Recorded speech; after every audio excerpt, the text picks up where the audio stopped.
Bonjour et bienvenue à cette vidéo. Nous allons apprendre le latin à travers ce livre Lux 1. Il y a 12 étapes, donc voici la première. Étape 1, tout a commencé en Asie mineure. Alors, nous allons voir dans ce texte-ci les accusations grammaticales. Donc, nous allons commencer par la découverte de la troisième personne pour les verbes, au singulier au pluriel. Et pour les noms, nous allons voir ce que c'est qu'une déclinaison, ce qu'est un cas, etc. Nous allons commencer avec deux formes, la première déclinaison et la deuxième, et également au niveau des cas, ce qu'est un nominatif et un accusatif. Commençons donc par le texte. L'histoire, c'est celle-ci. Si nous voulons aborder l'histoire du peuple romain par le commencement, il nous faut remonter la filière jusqu'à Énée, prince de la ville de Troie en Asie mineure, qui correspond plus ou moins à la Turquie aujourd'hui. À cette époque, Rome n'existait pas encore. Et voici les phrases en latin. Troia in Asia est. Avant de connaître toute traduction, il faut connaître le vocabulaire, si c'est pas trop difficile. Troia correspond à la ville de Troie, Asia au continent Asie. Nous avons un in plus able, on verra ce que c'est, mais donc ça se traduit par dans ou en, et es vient du verbe esse sum, qui veut dire être, se trouver. Donc, la traduction n'est pas trop difficile. Troie est en Asie. Troie se trouve en Asie. Chose très importante quand on traduit, c'est de repérer le verbe et le sujet. Le verbe est et le sujet, c'est Troia. Donc, il faudra faire ça systématiquement pour chaque phrase. Populus Troianus Troiam incolit, vocabulaire. Populus veut dire le peuple. Troianus, c'est l'adjectif qui veut dire troyen. Et incolere, c'est le verbe qui veut dire habiter. Le peuple troyen habite Troie, ou habite à Troie. Euh, Comme j'avais dit, on va repérer le verbe qui est incolite et le sujet populus troianus. Graeci troiam obsident, vocabulaire. Graecus veut dire le grec. Obsidere veut dire assiéger.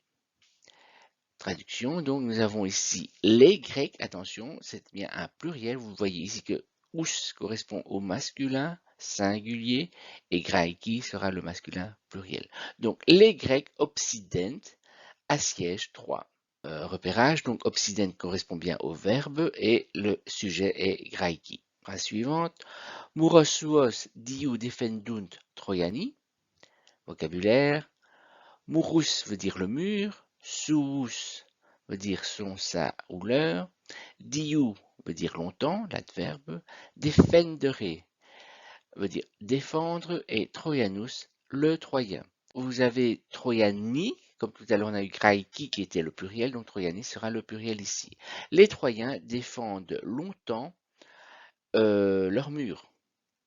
On repère le verbe, ici defendunt, et qui défend les murs? Ce sont les Troyens, donc Troiani ici, nous avons le sujet.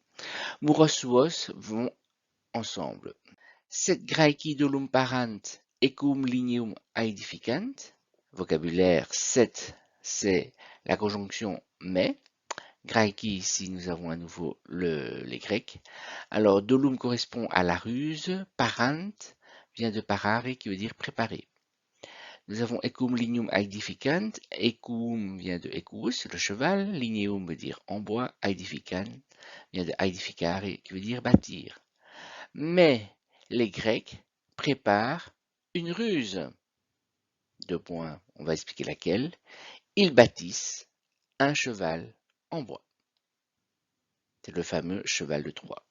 À nouveau, on repère les verbes. Donc, nous avons ici parant et aedificant. Quel est le sujet? Qui prépare une ruse? Qui bâtit un cheval? Graeki, ce sont bien les Grecs. Et ici, nous allons avoir ecum lignum qui travaille ensemble, puisque lignum est adjectif et fonctionne avec ecum. Graeki armati intro sunt. À nouveau, nous avons les Grecs. Alors, vocabulaire armatus, qui veut dire armé. Intro, adverbe qui veut dire à l'intérieur. Et sunt vient du verbe esse, qui veut dire être. Les Grecs sont armés à l'intérieur. On repère le verbe qui est sunt et le sujet graeki. Alors, seconde partie de ce texte. Ignorant le subterfuge des Grecs, on parlait de la ruse tout à l'heure, hein.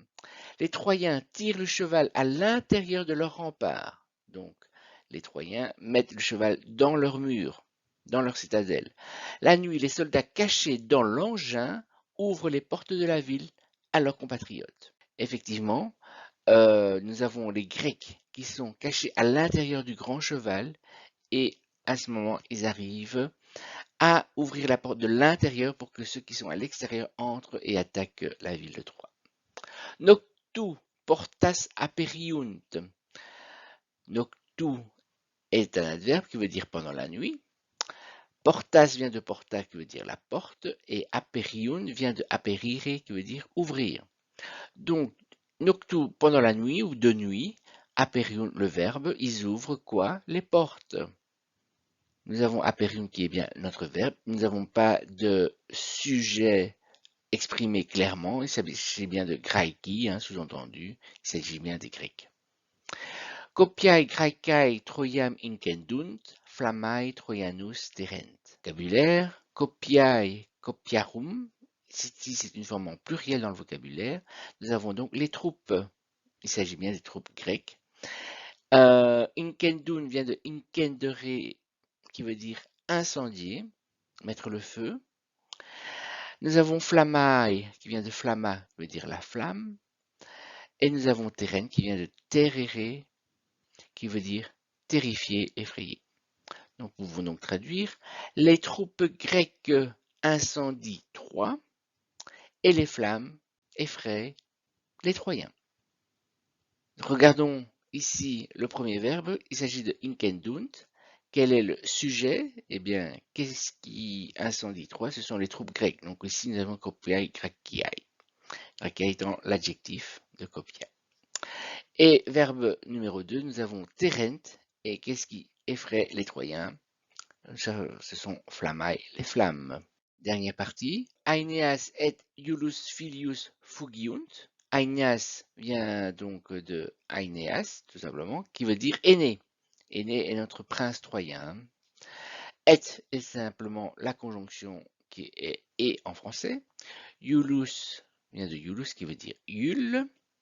Alors nous avons Filius qui vient de Filius qui veut dire le fils. Et Fugiunt qui vient de fugere qui veut dire fuir. Donc ici, aîné et son fils Jules, fuit, tout simplement. Le verbe, c'est bien fugiunt, et le sujet, c'est Aeneas et Iulus Filius. Aîné et son fils. Dernière phrase. Diu navigant et Italiam attingunt. Vocabulaire. Diu, on l'avait vu tout à l'heure, qui veut dire longtemps. Navigant vient de navigare, qui veut dire naviguer. Italiam vient de Italia, l'Italie. Attingunt, qui vient du verbe attingere, qui veut dire atteindre. Donc, navigant, ils naviguent longtemps et ils atteignent l'Italie. Analysons les verbes. Nous avons donc ici navigant. Nous n'avons pas de sujet puisqu'il s'agit toujours de aîné et de son fils. Et nous avons l'autre verbe attingunt ici. Voilà qui finit cette première vidéo, découverte des phrases. Ensuite, dans la seconde vidéo, nous allons voir le fonctionnement du latin. Merci pour votre attention.